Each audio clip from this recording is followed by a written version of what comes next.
সমরেশের মুখোশ খুলে দিয়ে সমরেশকে পুলিশে দিল পারুল। হ্যাঁ বন্ধুরা, পরিণীতা ধারাবাহিকের আগামী পর্বে আপনারা দেখতে পারবেন যে শিরিন ও সমরেশের ষড়যন্ত্র থেকে পিসিমণির জীবনটা রক্ষা করার পর পারুল পিসিমণিকে কল রেকর্ডটা শোনায় আর বলে, গলাটা চিনতে পারছেন পিসিমণি?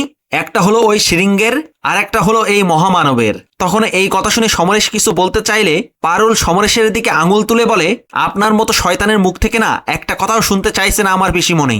আপনি যে অপরাধটা করেছেন না তার হিসাবটা এবার থানায় হবে। এরপর দেখা যায় পুলিশের লোকজন এসে সমরেশকে গ্রেপ্তার করে টানতে টানতে নিয়ে যায়। তখন রায়ান চিৎকার দিয়ে বলতে থাকে, বেরো বেরো এখান থেকে। এরপর পারুল পিসিমণিকে বলতে থাকে, চলো পিসিমণি এবার বাড়ি ফিরে চলো। তখন পিসিমণি বলতে থাকে, আমি আর কোন মুখে বাড়ি ফিরবো পারুল? তখন এই কথা শুনে পারুল ও রায়ান দুজনেই অবাক হয়ে যায়। তবে শেষ পর্যন্ত পারুল পিসিমণিকে রাজি করিয়ে পিসিমণিকে নিয়ে ঠিকই বাড়ি ফিরবে। তারপরেই পিসিমণি ও অনিরুদ্ধ স্যারের বিয়েটা ধুমধাম করে সম্পন্ন হবে। আর এই সবটাই আপনারা দেখতে পারবেন ধারাবাহিকের নেক্সট এপিসোডে। ভিডিওটি ভালো লাগলে লাইক, শেয়ার ও সাবস্ক্রাইব করে সাথে থাকুন।